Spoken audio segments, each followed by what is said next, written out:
Boa noite a todos, tudo bem? Como é que vão? Eu sou o professor Diógenes, sou professor de filosofia e hoje eu vou receber aqui um amigo meu que faz dias que era para a gente ter gravado e esses problemas da internet não permitiram, mas hoje eu vou receber o Juliano Perosa. Ele escreveu esse livro aqui, A Pedagogia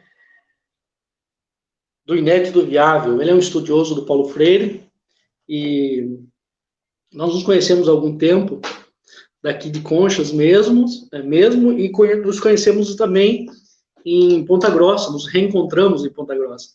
E hoje eu tenho a alegria de poder recebê-lo aqui para lhe dar essa entrevista para mim, para eu colocar no meu canal, para a gente dialogar também, para quem for ver depois, sobre o pensamento utópico do Paulo Freire. O Paulo Freire tem sido muito contestado ultimamente, e eu quero falar um pouquinho com ele. Então, se você quiser participar, seja bem-vindo à conversa. Deixa eu ver se ele já entrou aqui.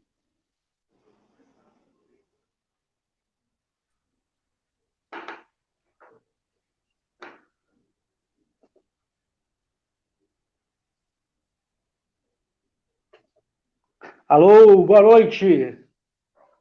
Boa noite, meu caro amigo, tudo bem, Diógenes?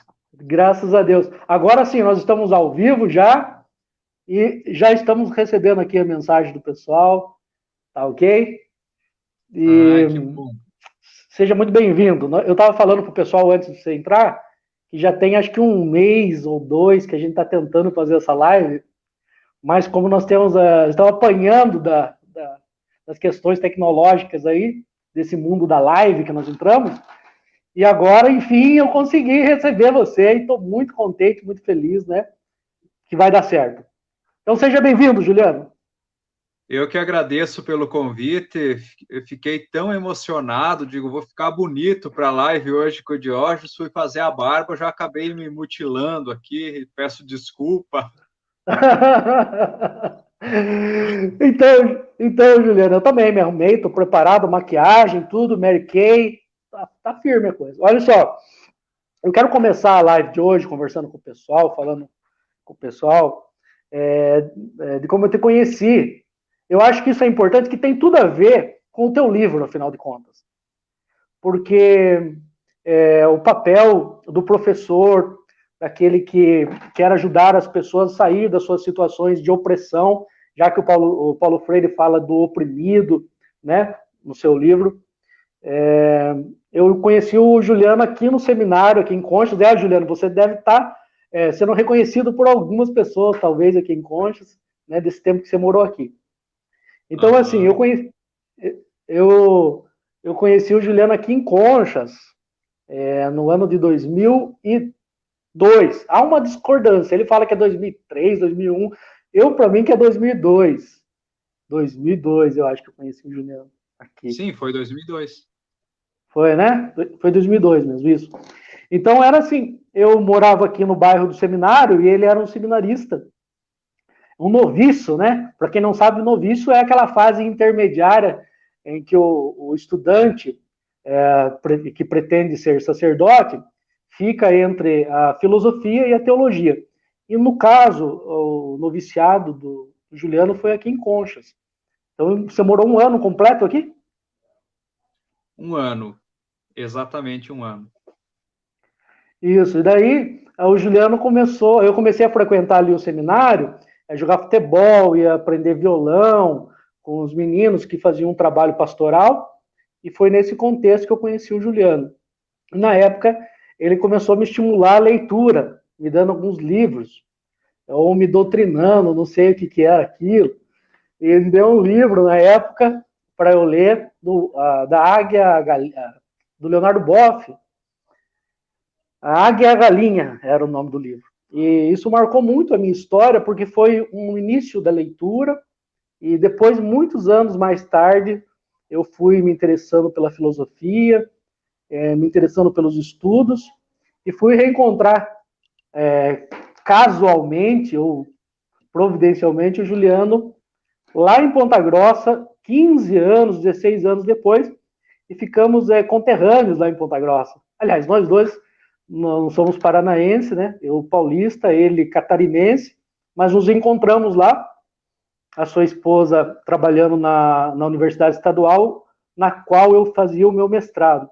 E aí a gente pôde conversar e se aproximar um pouco mais.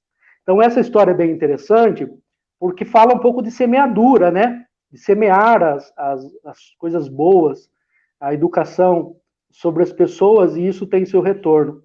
Então, eu sou muito orgulhoso de ser amigo de Juliano, sou muito fã do trabalho dele, e hoje estou aqui contente. Estou com o teu livro na mão, autografado, né? Quem quiser conseguir comprar, quiser comprar esse livro, tem na internet. Eu não sei agora o site que vende, você sabe falar? Na estante virtual, acho facilmente. Na estante virtual encontra o livro, então, que é uma discussão muito importante sobre a questão da esperança, que é o tema que nós vamos tratar hoje. Tá certo? Então vamos lá. Vamos lá. Vamos para frente, então? Eu não sei, esse tema esperança, ele tem me rodeado, porque nós estamos vivendo um tempo de muita desesperança, essa que é a verdade, né? Nós temos vivido tempos sombrios. Eu até participei de um livro esses dias atrás, deixa eu fazer a propaganda também, né? Do meu livrinho, aqui, Pelas Janelas na Pandemia, com os meus amigos, um grupo de professores que estão aí também discutindo a sociedade, tentando entender melhor esse momento que nós estamos vivendo e propor saídas dessas situações.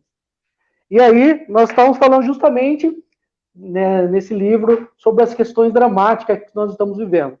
O Paulo Freire, ele tenta ser uma luz no meio dessa confusão toda para nós, eu acredito, né? Mas então vamos lá. Olha, o título é A Pedagogia do Inédito Viável, Esperança e Resistência em Paulo Freire. Por que esse título, para começar? Bom, a princípio, né, o conteúdo do livro se iniciou lá em 2007, quando pela primeira vez eu elaborei um projeto para o mestrado, né? E interessante, né, você falando um pouco sobre a nossa experiência do seminário, é muito significativa, porque às vezes nós quando passamos por essa experiência de vida, a gente se impregna muito de sentido daquilo que a gente faz. E quando se sai do seminário, há uma necessidade de reconfiguração no mundo, né? E queira ou não, nesse primeiro momento, né, após sair do seminário lá em 2006, né, surgiu a grande questão, né, onde reconfigurar a minha esperança, né? Porque, queira ou não, dentro do universo religioso, a gente tem uma forma de configurar existencialmente a nossa esperança, seja simbolicamente, seja institucionalmente, né, o carisma, dependendo da congregação em que você se encontra, você tem uma forma. Porém, quando você acaba saindo e não continua nesse ritmo da vida religiosa, surge a necessidade de se questionar e de se fazer essa pergunta.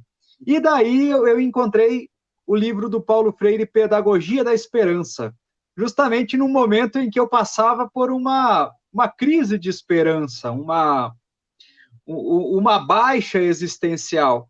E aquele livro, para mim, foi fascinante, né? Porque acabou me provocando, ele resgatou em mim uma síntese filosófico-teológica da experiência que eu tive na minha formação de vida e me ofereceu várias pistas para iniciar a caminhada.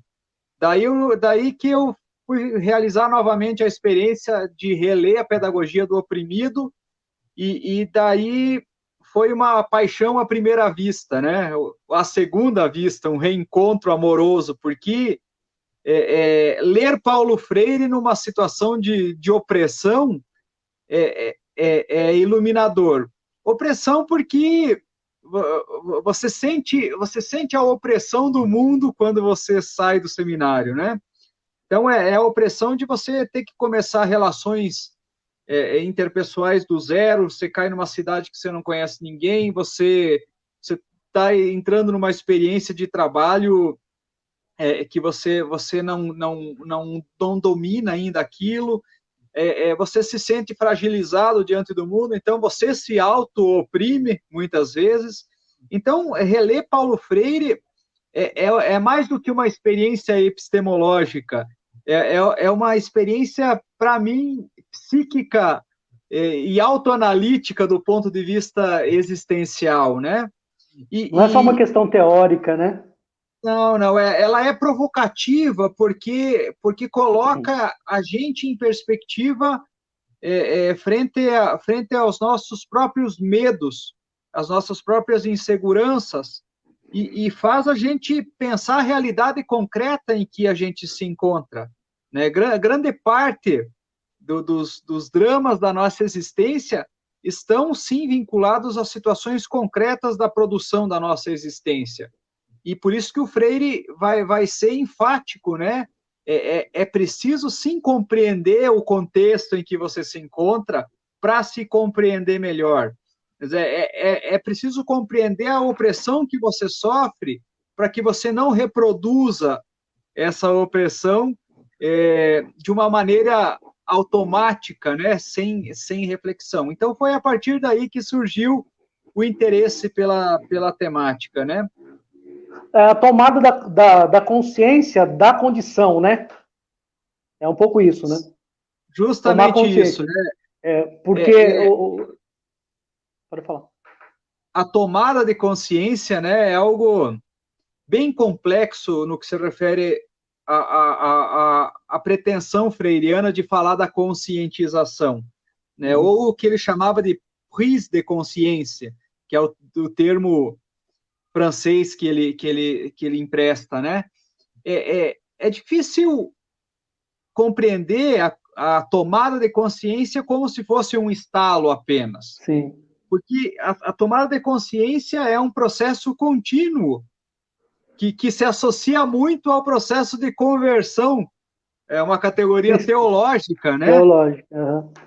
Porque é preocupante essa coisa de dizer, agora eu tenho consciência, né? Então eu sou um ser desalienado, completamente consciência, né? Não é bem assim, né?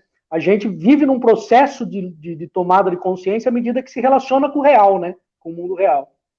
Então, é nesse sentido que eu acho que é quase que um testemunho próprio da minha experiência, porque dentro do contexto consciência que a gente vivia, o meu principalmente, eu não tinha muitas perspectivas de estudar, né, dado as condições familiares, dado as situações do país no momento. Eu me lembro que quem estudava aqui em Conchas era só o pessoal que tinha muitas condições financeiras de pagar essa universidade, né? E de repente, você sendo de uma casa de classe trabalhadora, de pais, filho de empregada doméstica, e você começar observar no horizonte uma possibilidade de adquirir conhecimento e ter uma vida um pouco melhor, né? E poder compartilhar isso com as pessoas, não render-se àquilo que o Paulo Freire fala do fatalismo. Então, para mim também foi uma experiência marcante da minha vida. E o pensamento dele me afeta nesse sentido, de não se render aos fatalismos da vida e das circunstâncias. Um pouco isso. Uhum. E daí, como eu estava mencionando, né, sobre o fato de como ler Paulo Freire hoje, ou como falar de esperança num momento de tanta desesperança, né?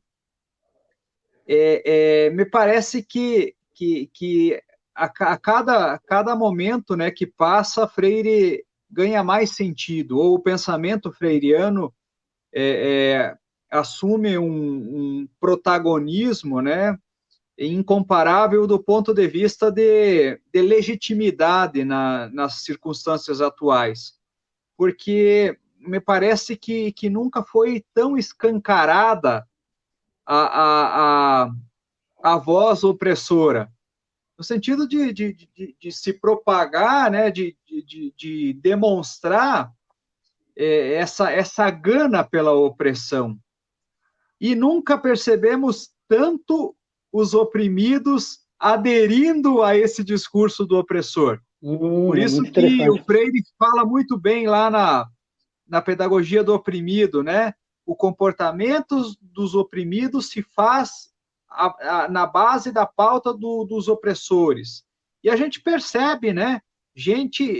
Pessoas oprimidas, categorias de classe extremamente subjugadas, reproduzindo como se fosse com um ar de veneração o discurso opressor, né? Uhum. Pessoas subempregadas, desempregadas, aplaudindo as teses neoliberais, ultra, mega, power, hiper neoliberais do Paulo Guedes. Ou seja, aquilo que o Paulo Freire falava, né, de que o comportamento dos oprimidos é prescrito, nunca ficou tão nítido para a gente quanto nos dias de hoje. Que ele empresta lá do Franz Fanon, né, dos Condenados da Terra, em que os colonos viam, nos colonizados viam no colonizador o modelo de homem, né? E é isso que a gente vê nos oprimidos de hoje, né? Veem na lógica empresarial o modelo do empreendedorismo, o modelo de liberdade, que no fundo não passa mais do que um modelo de exploração, né, e de geração de pobreza em si, né? Sim, uma coisa que ficou muito evidente, né, só para contribuir com o que você falou, é a reforma trabalhista, que passou assim, né, tranquila, né, sem nenhum pio, sem nenhuma reclamação, sem ninguém quebrar uma janela para nada, aceitando com um discurso de que eu sou empresário de mim mesmo agora, né? Quer dizer, o oprimido, ele se entendendo como um empresário de si mesmo. Aquele garoto que pega uma moto, sai entregando os foods por aí e se sentindo um empresário de si mesmo. Quer dizer, uma falsa autonomia, né? Já que é com a categoria do Paulo Freire também, a ideia de autonomia. Mas uma falsa autonomia, né? Uma falsa liberdade, né? Uma pseudo-liberdade de trabalho, por exemplo, onde essas leis trabalhistas acabaram com o tecido forte que vinha sendo de direitos que os trabalhadores tinham conseguido, né? Então esse é Pois um é. exemplo aí que eu cito do que você está dizendo. Então a gente percebe que isso, de certa forma, se impregnou, né, no mundo do trabalho de um modo que ainda está em processo de expansão. Essa semana aí veio um artigo que eu estava lendo na Folha sobre a intenção do Guedes de dizer que as empresas podem ter até 50% dos trabalhadores horistas, né? Ou seja, é a subjugação da mão de obra, né, até as últimas consequências. Porém, a gente percebe sinais de esperança, né? Em meio a todas essas contradições, do nada a gente percebe aquele belíssimo movimento dos motoboys, né, os motoristas de aplicativos, se organizando e paralisando. Ou seja, tomaram consciência da importância e da singularidade da sua mão de Atividade. obra Uhum. e da pauperização a qual eles estão sujeitos, né? Então, a gente percebe que essa própria, a partir dessa própria falta de esperança, vão surgindo ou vão emergindo atitudes esperançosas que vão contagiando, né? E esse processo, ele não é da noite para o dia, né? E ele não é muito menos quantificado do ponto de vista de se dizer, olha, amanhã vai começar, aqui vai começar. Não, a gente não sabe de onde que vem. Depende justamente das contradições nas quais se encontram aqueles que são destituídos da legítima esperança, né? Então, por isso que a gente tem que se surpreender, sim, com essas atitudes e esses movimentos e perceber certos sinais de esperança, apesar do rolo compressor que insiste em dizer Não, utopia não tem nada a ver com o nosso mundo e o nosso contexto. Ô, Juliano, então você tinha falado em um determinado momento ali que ao sair do seminário, o seminário, a experiência teológica, tudo mais, eu também fui seminarista, para quem não me conhece ainda, então eu também tive essa experiência um pouco, fala de uma esperança que é uma esperança do reino de Deus, a implementação e a concretização do reino de Deus. Um já e não ainda, que a gente chama na teologia, né? É um reino que já se estabelece, mas que ele fica no horizonte transcendental. A esperança do Paulo Freire, em que ela se distingue disso? Bom, deixa eu pegar um livro aqui, só para mostrar, para ilustrar, né? A base do livro que eu utilizo, né, a base epistemológica, é o Ernest Bloch, né? Certo. O princípio esperança. É um dos principais, é como se fosse uma enciclopédia das utopias, né? E ele vai atribuir, Diógenes, justamente a Bíblia como se fosse o grande incubatório de todas as utopias, de todas as utopias que, de certa forma, contribuíram para a formação do processo histórico ocidental. Então, quando você fala dessa perspectiva utópica do reino, né, inclusive Ernest Bloch tem uma exegese, uma interpretação belíssima, né? Jesus, ele vai dizendo, Jesus nunca disse que o reino de Deus está no além. O reino de Deus está no meio de nós, né? Sim, e quando se fala do meio de nós, significa que o reino irrompe no mundo. Não se pode meramente atribuir essa perspectiva escatológica no além, simplesmente numa perspectiva metafísica. E isso se aproxima muito com a tese do teólogo Jürgen Moltmann, que é o grande responsável pela famosa teologia da esperança, né? Claro que ele considera o além, mas não se pode desconsiderar o aqui. E daí que a noção de... Eu ia falar para você, só fazer um adendo, porque é muito fácil das pessoas, de repente, especialmente porque nossa nação é uma nação muito cristã e católica, se apegar ao conceito de esperança teologal. E essa esperança, por vezes, se ela não bem compreendida, ela pode ser um mecanismo de alienação onde eu não participo da sociedade, né? Eu espero, assim, que as coisas acontecessem. É nesse sentido aí que eu quero que você distingua para o pessoal. Então, me parece que culturalmente a teologia tradicional acabou incutindo mais essa perspectiva metafísica da esperança.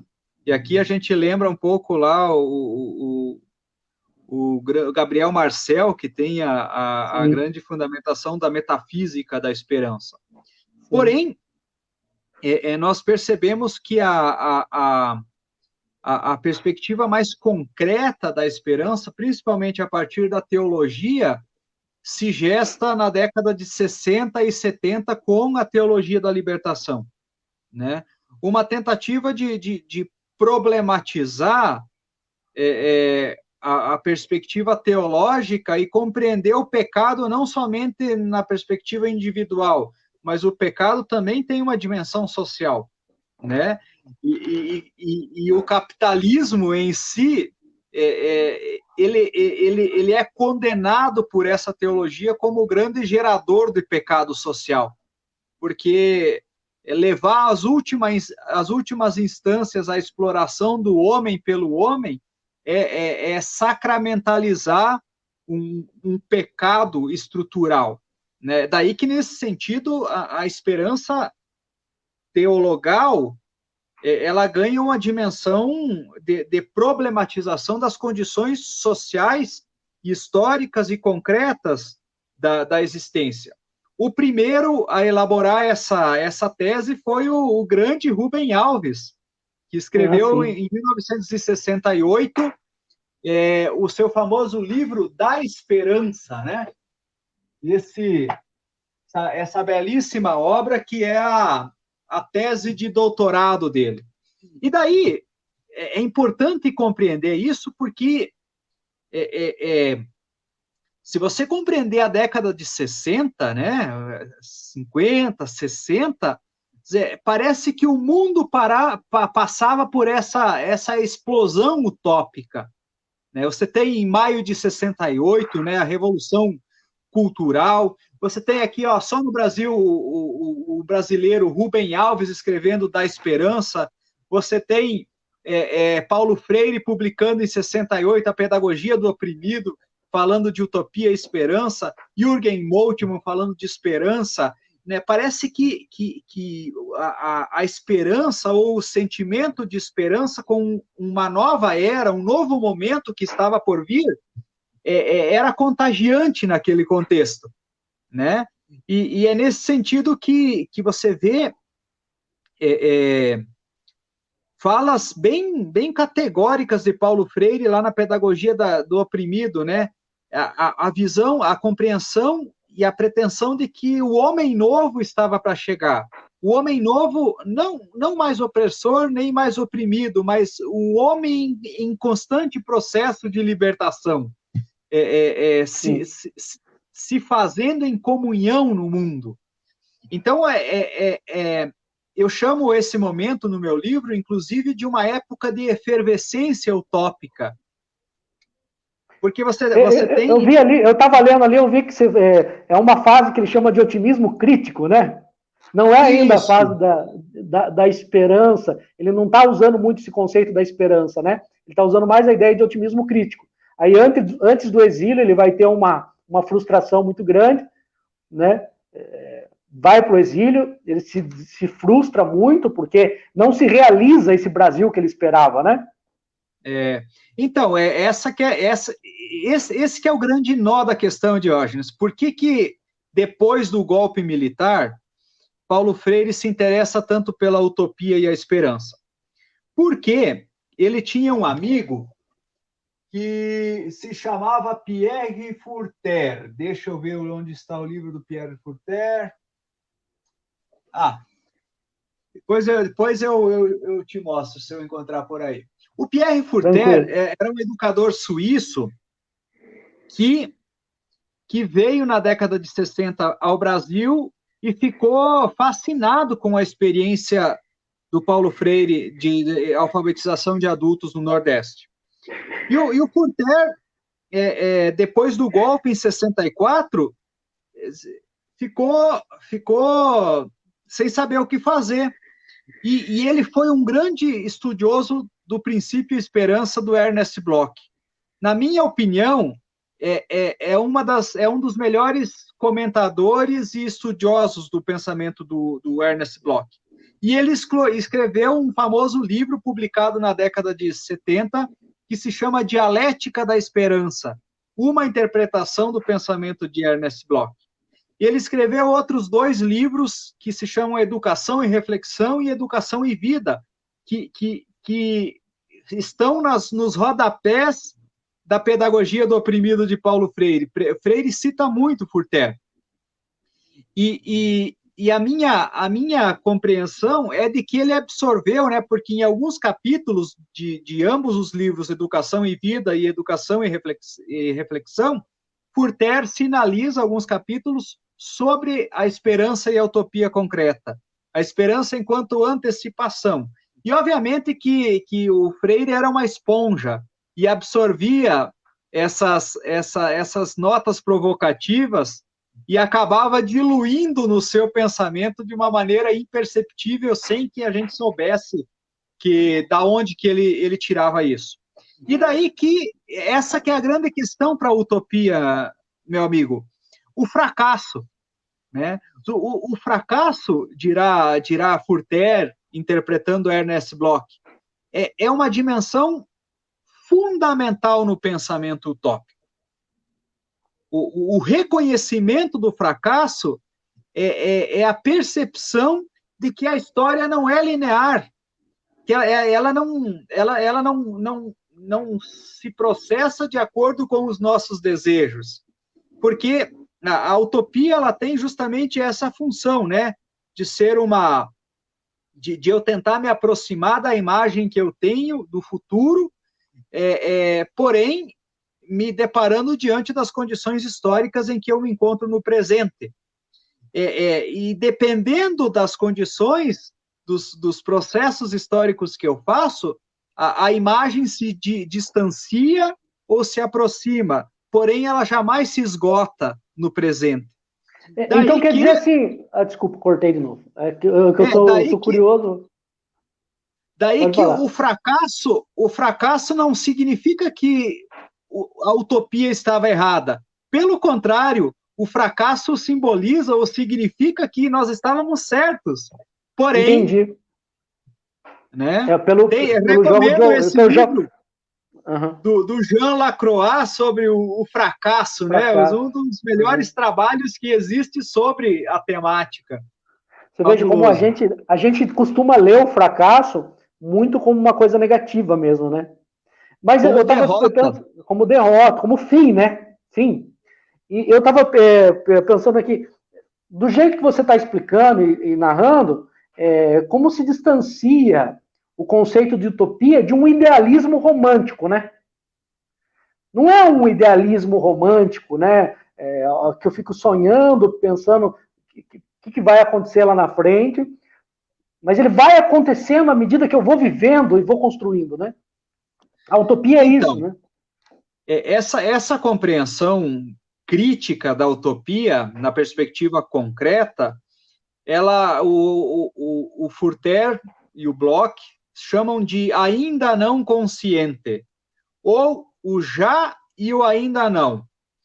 Então, acontece assim, olha, na compreensão da situação em que eu me encontro hoje no mundo, né, eu percebo um processo de desumanização grotesco, né? Quando eu vejo negação da ciência, quando eu vejo ataques a negros, a mulheres, o preconceito escancarado na nossa cara, quando eu vejo milhões de desempregados, quando eu vejo a generalização da corrupção, obviamente que eu me deparo diante de uma situação limite que me faz imaginar, que interpela a minha imaginação para que eu supere essa situação limite.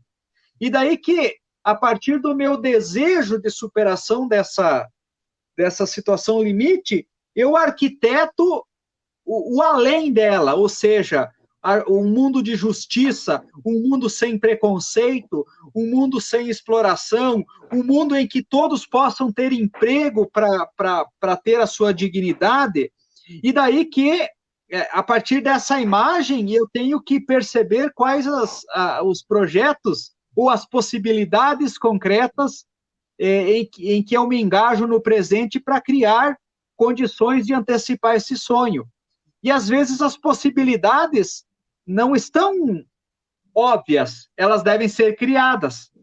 Por isso que nós temos, né, essa semana, nós perdemos e ganhamos um dos maiores pensadores utópicos do último século, que foi o nosso querido Dom Pedro Casaldáliga, né? Sim. Ninguém mais do que Dom Pedro incorporou, encarnou esse ímpeto utópico radical de superação de uma situação concreta, né? E daí aqui eu já extrapolo um pouco a sua questão e entro no meu livro, né? Que eu falo. Pode falar, fique à vontade. Das dimensões éticas, estéticas, políticas e epistemológicas da utopia. Dom Pedro, na minha opinião, sintetiza de uma maneira brilhante a ética e a estética, a utopia e a política na perspectiva do pensamento utópico, porque ele é a expressão viva da luta constante, né? Da crítica ácida, da crítica mordaz ao sistema econômico capitalista e aos donos do poder. Ele é a encarnação ética dos valores que ele prega. Ele esbanja a estética. É emocionante perceber como um homem daquele tamanho pequenininho se agiganta quando fala, né? E politicamente, então, nem se fala, porque ele agrega, né? Ele traz junto de si os oprimidos e ele assume a causa dos oprimidos. Então, nesse sentido, me parece que Dom Pedro Casaldáliga, né, por excelência um exemplo que nós tivemos a oportunidade de sermos contemporâneos. Eu não pude conhecê-lo, mas me orgulho de ter sido contemporâneo de um gigante dessa estatura, que aparece a cada 100 ou 200 anos, viu? Fantástico, é verdade. Também não tive a oportunidade de conhecê-lo. Bom, nossa, agora deixa eu ver aqui onde que a gente parou. Bom, tem uma coisa que eu achei muito interessante no livro, que foi aquela relação, ainda dá tempo para a gente falar, aquela relação que você faz, que eu gostei muito, que eu gosto muito de mitologia. Então, talvez tenha voltado um pouco aí, mas é uma regressão à consciência mítica grega, porque você puxa lá a conversa do Prometeu, né? Para quem não sabe, na mitologia grega, o Zeus, que era um deus muito poderoso, ficou muito chateado com Prometeu, porque ele doou fogo aos homens. E o fogo simboliza a técnica, a independência do homem, a autonomia do homem frente à natureza e tudo mais. E ele ficou muito chateado, o Zeus ficou chateado, porque ele queria os homens dependentes dele, e ele dá um presente, que é uma caixa cheia de coisas, e pede para que esse homem não abra a caixa. Estou sintetizando aqui. Mas o homem, simbolizado pela Pandora, vai lá e abre a caixa. Da caixa saem todos os males da humanidade, restando apenas a esperança. E aí, assim, qual que é o grande mal dessa sociedade, na sua opinião? Qual que é esse mal que ficou na sociedade que, no fundo, eu já tenho uma ideia do que seja, mas o que você pode falar para a gente aí? Bom, até no início do livro eu uso esse mito de Prometeu e Pandora para fazer uma especulação hermenêutica da origem, né, da compreensão arquetípica da esperança. E ele é muito rico, porque se a gente parar à primeira vista para se perguntar, ora, se a Pandora abre a caixa e escapolem todos os males que afligem a humanidade, e quando ela fecha, resta a esperança. A gente se pergunta, ora, a esperança seria, se a única coisa que restou é a esperança, tudo que saiu era um mal, será que a esperança é um mal? Mas a esperança fechada é boa, se ela sair é um mal. Como problematizar ou como compreender esses detalhes da mitologia, né? Então, em que medida a gente pode compreender a esperança como um mal? Né? Então, tem duas perspectivas. Uma perspectiva é você querer tirar a esperança da caixa, ou a visão totalitária da esperança, no sentido de que você querer realizar a qualquer custo um projeto utópico ou um sonho, que necessariamente desemboca num totalitarismo, muitas vezes. E é essa a crítica que o Ernest Bloch faz ao socialismo do leste europeu. Sim, né? De desconsiderar essa dimensão dialética da esperança. Da liberdade, e da liberdade humana, né? Da subjetividade humana.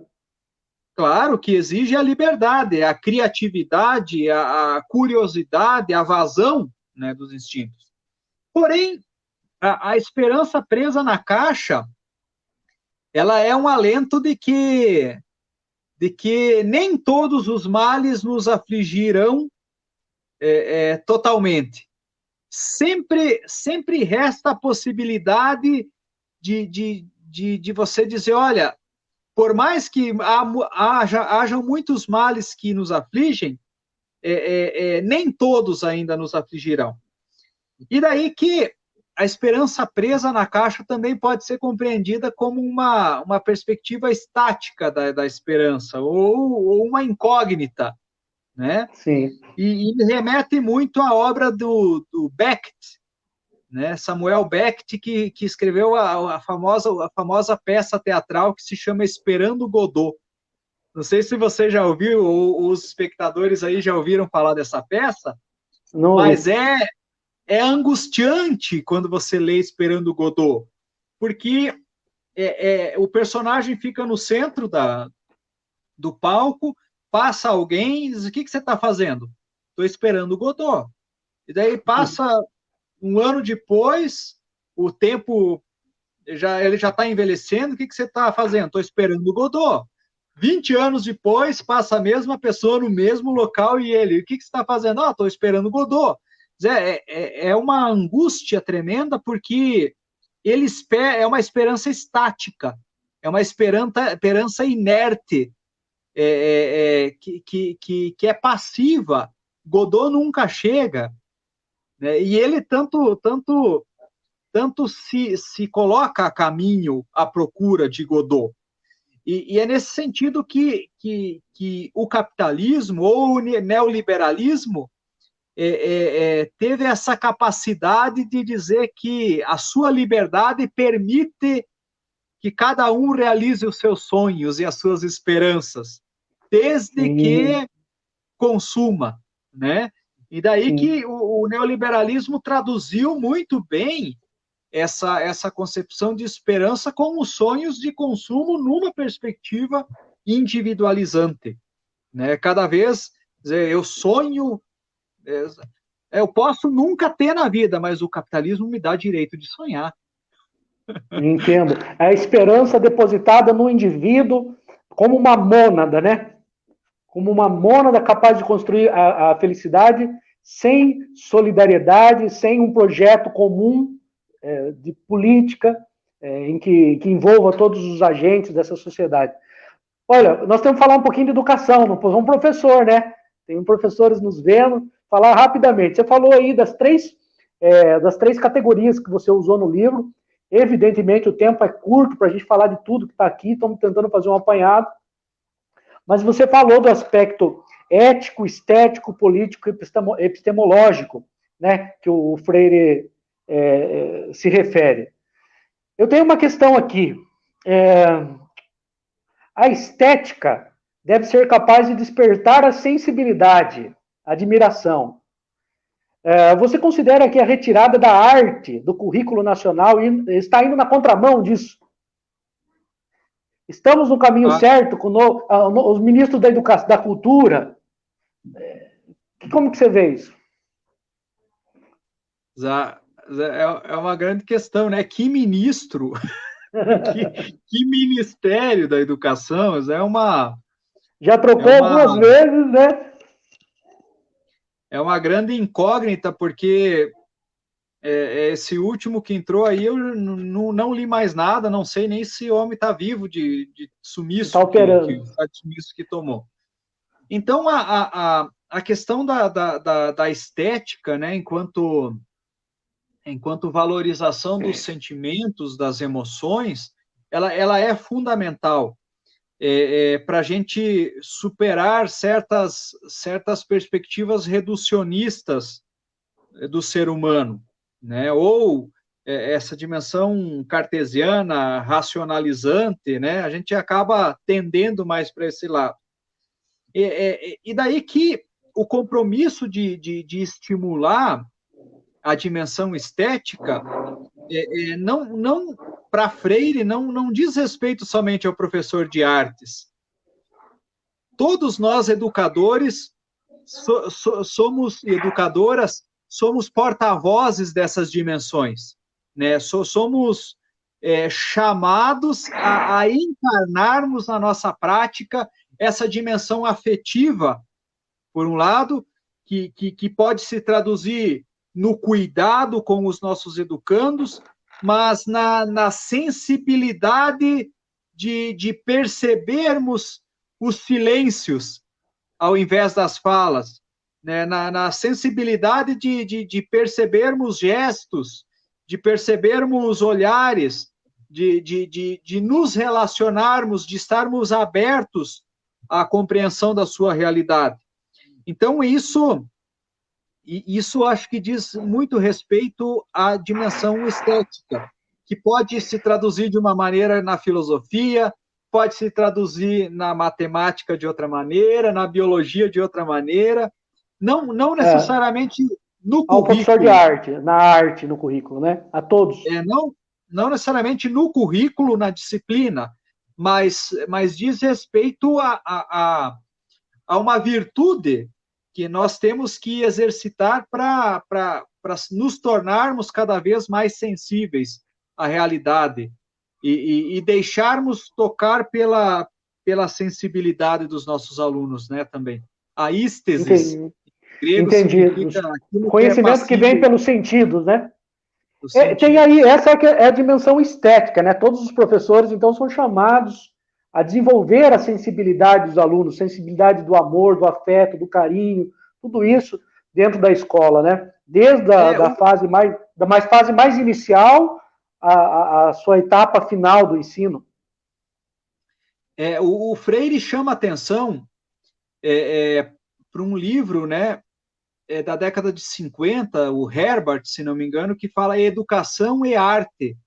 E ele vai fazer um trocadilho, né? Educação é arte. No sentido de que nós, como educadores, nós somos artistas ou artífices. Entendi. Artífices não no sentido de que nós devamos moldar, formatar os nossos educandos, mas no sentido de que nós tenhamos que dar as ferramentas para que eles mesmos se edifiquem. Daí que ele vai citar um exemplo do Joaquim, era um adulto que estava sendo alfabetizado e que chamou muito a atenção dele. Quando pela primeira vez ele escreveu no quadro o nome da esposa dele, que se chamava Nina, né? E começou a dar gargalhadas. E o Freire pergunta para o Joaquim, mas o que acontece, Joaquim, que você está dando risada? Né? Então o Joaquim vai dizer, não, porque Nina é o nome da minha mulher. E o Freire fica fascinado com essa dimensão estética do conhecimento, porque quando você conhece algo que é extremamente significativo para a sua vida, você fica fascinado, você fica encantado. Sim. Ele desenvolveu um processo cognitivo ligado a alguma coisa que afetava o coração dele, os sentimentos dele. Isso, né? E daí que a estética não está separado da dimensão epistemológica. Sim, né? Está vinculado. O conhecimento, o aprendizado, ele se dá também por meio da estética, né? Sim, eu sempre lembro daquela frase, quando estou dando aula de estética, daquela frase do decor, né? A palavra decoro. E decoro vem justamente de embelezar, né? De decorar, de tornar belo algum lugar. Então, a falta de decoro, que está ligada à falta de ética, né? Ela é justamente quando você enfeia a realidade, né? Você tem uma estética existencial feia, enfeiando a verdade. Agora tem a dimensão ética. Aqui eu queria puxar a seguinte conversa. Nós estamos vendo que esse governo que nós estamos, não é o Estado, esse governo que está aí, assumiu o Estado, ele tem uma concepção, um discurso disciplinarizante no sentido ético-moral. Então, essa ideia tosca do retorno da moral e cívica, porque os alunos precisam ser mais disciplinados dentro da sala de aula, porque o aluno que bate no professor, e aí nós temos casos disso acontecendo realmente. Mas, assim, parece que vai na contramão, pelo que eu li no livro, da chamada ética da solidariedade do Paulo Freire. O que é mais importante, disciplinar ou ensinar uma ética? O que ele fala disso?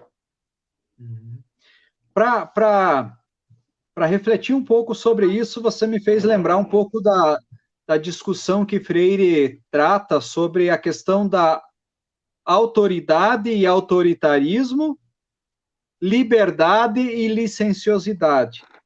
Ou seja, liberdade não significa necessariamente licenciosidade. E autoridade não significa autoritarismo. De acordo com o que você falou, essa visão que predomina no mundo de hoje é uma visão autoritária, é uma vontade de autoritarismo, em que você quer educar com essa concepção extremamente disciplinarizadora, coercitiva,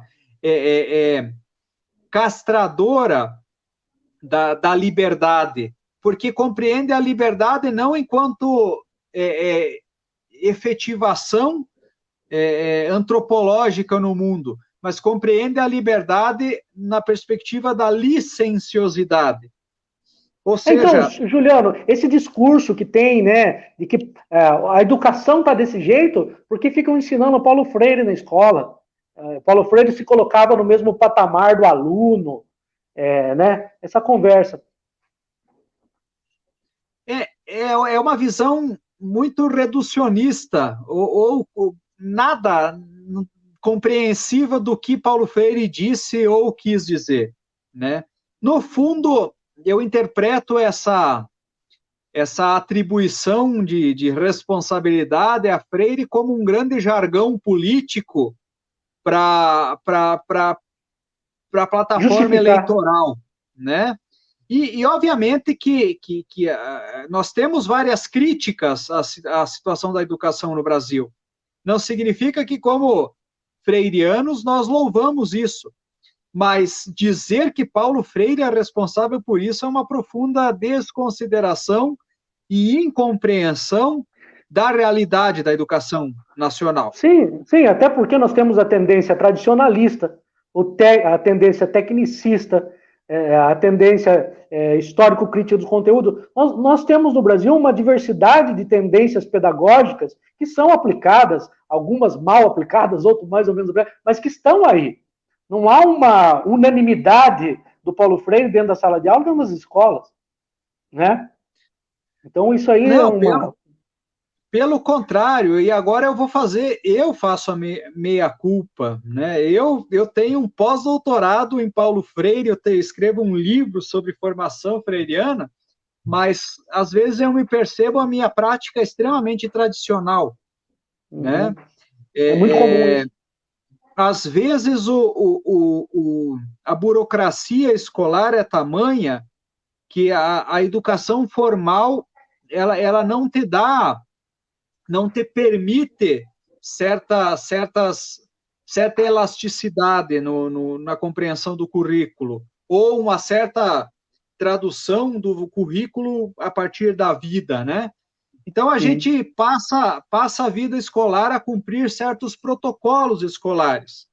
Por um lado, pelas exigências, e por outro lado, que ser freiriano, Diógenes, levar a sério os princípios freirianos, dá muito trabalho, né? Por que dá trabalho? Porque o professor, na perspectiva freiriana, não é simplesmente alguém que transmite um conteúdo curricular pronto. Pelo contrário, o professor, na perspectiva freiriana, deve investigar, antes de falar qualquer palavra, o contexto social, econômico da realidade em que os seus alunos se encontram.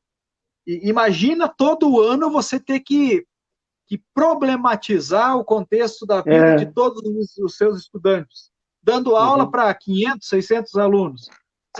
Da onde? Então, me dizer que que os professores no Brasil são freirianos,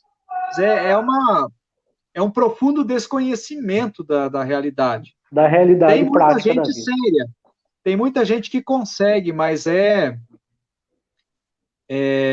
pelo muito contrário, difícil. Tem outras pessoas que acabam vulgarizando demais Paulo Freire, né?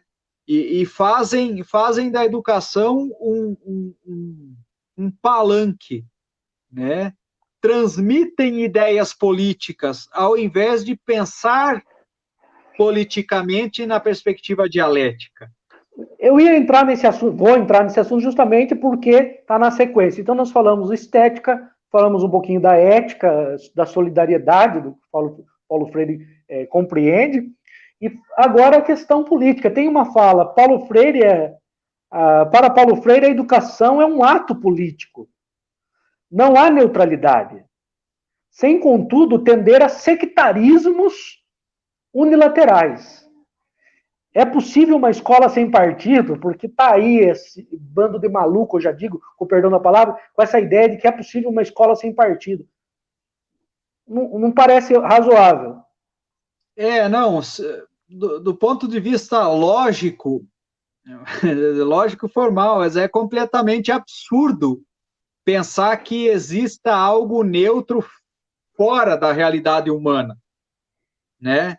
Porque o simples fato de eu deixar de falar certas coisas é uma atitude política, né? Olha, eu vou chegar lá e eu vou dar a minha aula de sintaxe ou, né, falar de química, de biologia, vou passar a tabela periódica, tudo bem. E as lacunas, aquilo que você não disse, não revela uma certa perspectiva ideológica da sua compreensão de mundo?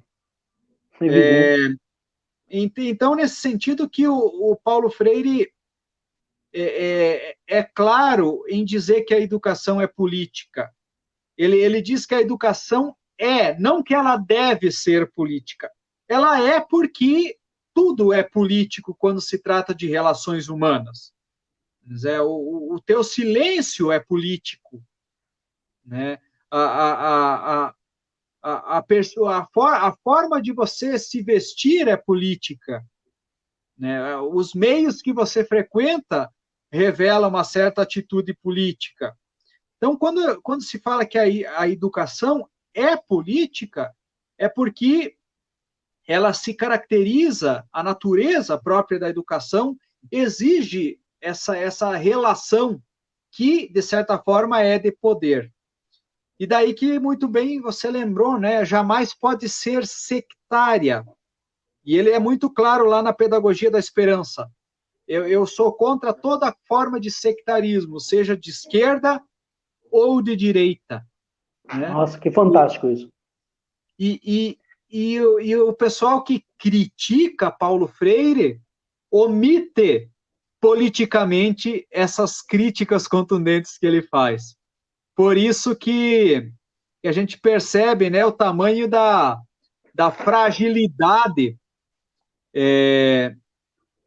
desse pessoal aí, principalmente do Brasil paralelo, quando se refere a Paulo Freire. Se leram, não quiseram compreender, se omitiram a compreender essas partes. Perfeito.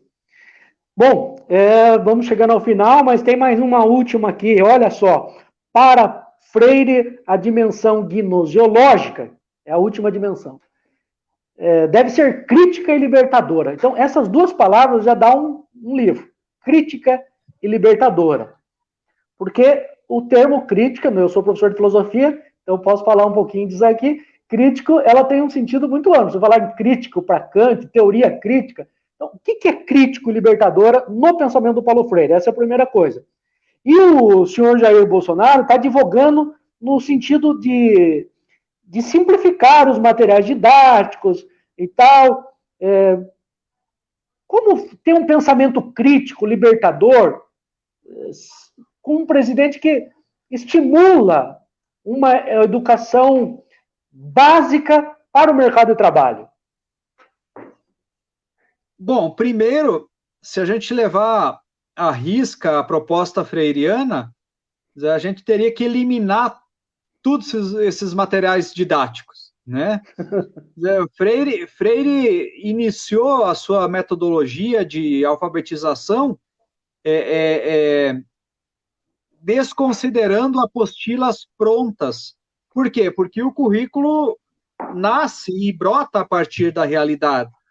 E a crítica também Diógenes, a crítica não significa que eu, enquanto educador, seja portador, iluminado de um saber supostamente capaz de julgar na perspectiva kantiana, crítica, né?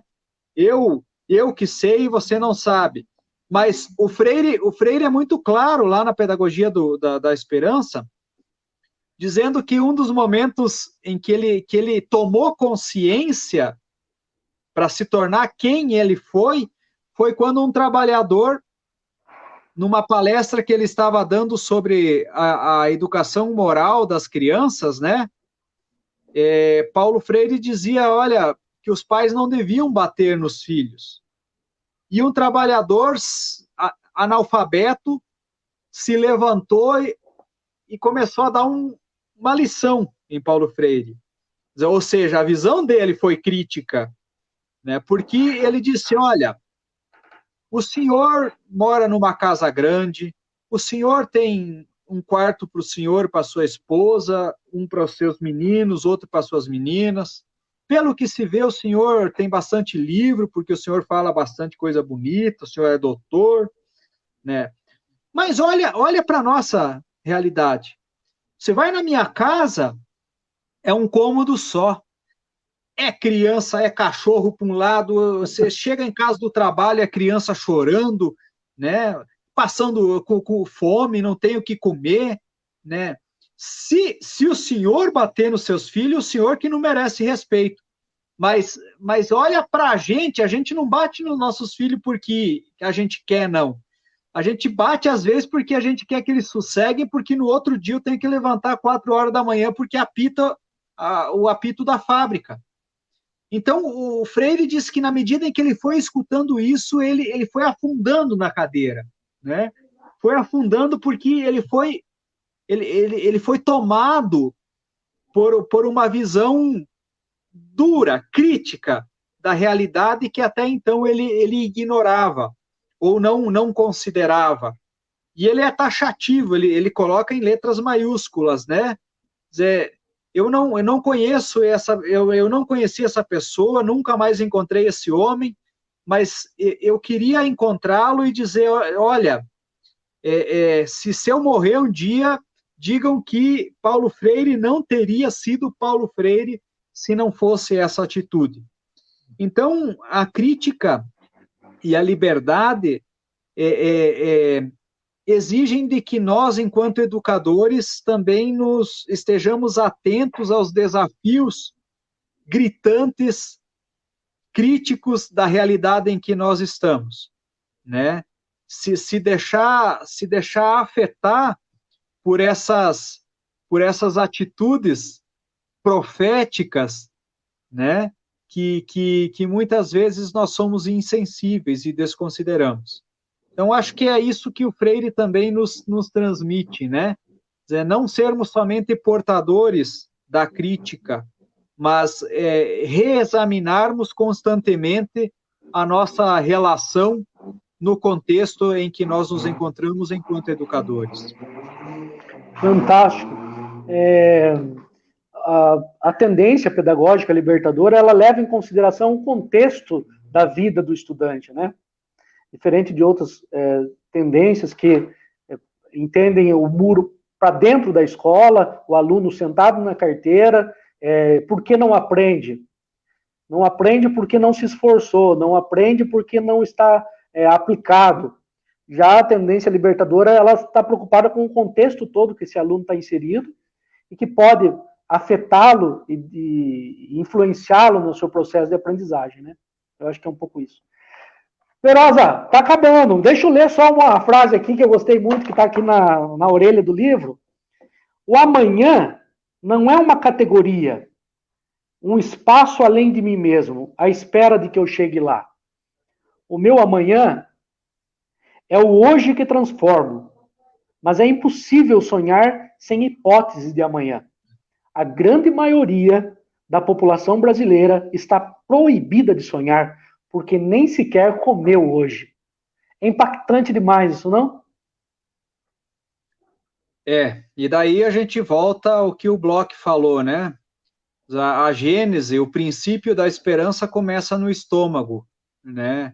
A fome, Isso. quer dizer, o Ernest Bloch, é um dos elementos desconsiderados por toda a tradição filosófica por mais de 2000 anos, porque daí ele vai dizer justamente disso, né? É a partir da fome que nós tomamos consciência de que amanhã nós seremos ameaçados novamente por esse inimigo interno, né? É a partir da fome que o ser humano começou a construir celeiros, começou a se prevenir para armazenar e não ser ameaçado constantemente essa questão interna. E daí que depois do problema da fome resolvido, surgem os desejos, né? Surgem os sonhos, a imaginação, mas ninguém consegue sonhar ou pensar em algo, desejar algo, se a barriga está roncando. Nem no plano sexual, né? A pessoa não Eu ia consegue. falar isso para você, porque na hora que eu li lá, eu notei claramente que ele começa a fazer uma discussão com Freud, né, que é o psicanálise, que coloca o homem como desejo absoluto na libido, no desejo. Ele se move pelo prazer, ou pelo poder, como dizia o Adler, que é uma outra linha da, da psicologia. Então, daí ele vem dizendo, não é o poder, não é o prazer, é a fome, é o desejo de satisfação básicas da vida que me leva a buscar as outras coisas, né? Isso. Então, os outros desejos vão se arvorando na medida em que eu resolvo o problema da fome. Inclusive a sexualidade, né? E por isso que ele chama a atenção, né? Olha, enquanto milhares de pessoas tiverem ameaçado esse instinto básico, primitivo, que é elementar de suprir, né? Não é possível falar de utopia concreta. Talvez a nossa utopia concreta seja justamente essa, né? Pão para todo mundo, renda básica para todo brasileiro. Você Né? veja, as pessoas ficam perguntando, às vezes, para a gente que é professor de filosofia e professor, né? Qual que é a solução para o problema da educação? Invariavelmente, as pessoas querem resolver a educação sem resolver antes um complexo social que é o fundamental, que é o problema econômico desse país, da falta de distribuição de renda, né? Da concentração de riqueza e tudo mais. Então, se você não vai no cerne da questão, não distribui o que é produzido na sociedade, não há didática, não há metodologia, não há o que fazer na educação, porque você não vai ter pessoas preparadas para receber esse conteúdo, para aprender, né? É o que a gente percebeu, né, que uma das questões para resolver de maneira básica o problema da evasão escolar foi a Bolsa Família, né? A família recebe a contribuição, mas tem que se comprometer em manter o aluno na escola. E daí que você resolve um probleminha, mas daí já vão surgindo outros problemas. Então acho que essa utopia do Suplicy, inclusive ele deu, há um pouco tempo atrás, ele autografou um livro do Thomas Moros, A Utopia, e mandou para o nosso presidente, né? Não sei se Eu não sabia. ironicamente, sim, Que bacana. Tem um vídeo assim, ele fez uma dedicatória esperando que o nosso presidente considere todos os estudos macro e microeconômicos sobre a renda básica e que leia, acima de tudo, a Utopia do Thomas Moros. Que um legal. livro fundamental para a gente estudar hoje, né? Então, deixa eu mostrar mais uma vez aqui. Aqui o livro do Juliano, Pedagogia Inédito Viável, Pensamento Utópico Freiriano, do Juliano Perosa. Você pode encontrar em todas as melhores livrarias do país E no site... Nas livrarias acho que ainda não está, só está na estante virtual. Na estante virtual. Inclusive tá para baixar, eu mesmo baixei, é gratuito, né? Tá, só compartilhar o link aí, tá? Pode baixar em PDF. Eu vou deixar o link aqui para quem quiser aprofundar um pouco, entender um pouco mais o pensamento do Paulo Freire. Juliano Perosa, vou terminando por aqui contigo. Quero mais uma vez agradecer por toda essa influência positiva que você trouxe na minha vida, desde que nós nos conhecemos em 2002, quando você me deu o primeiro livro, como você me dizia, olha, vai estudar, Pia.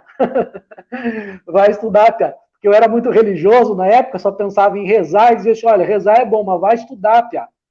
E aí eu comecei a me aplicar mais nos estudos, e posteriormente, quando eu estava estudando no mestrado, passando dificuldade com a dissertação, você emprestou livro, apoiou, fiquei na sua casa uns dias, isso foi muito bom, está marcado no meu coração. Obrigado por ser um professor tão importante para mim na minha vida.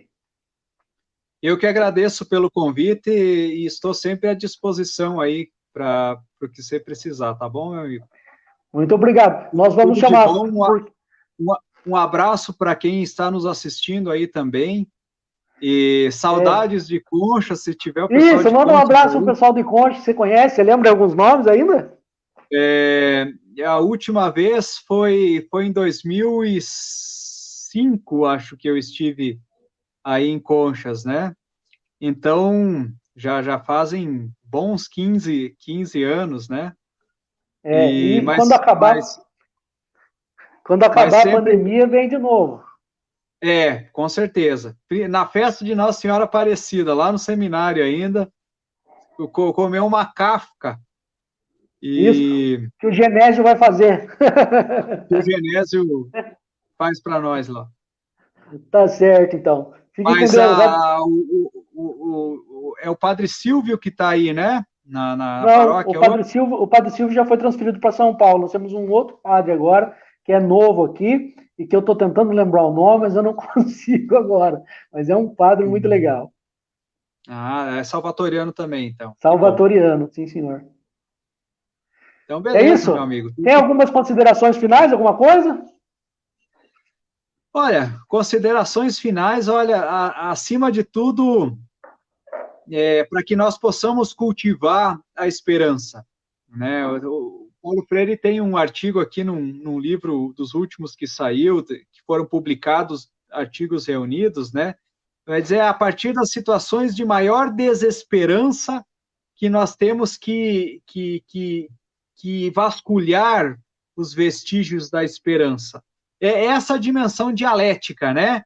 Parece que quando é a partir da negatividade que surge elementos contraditórios da positividade.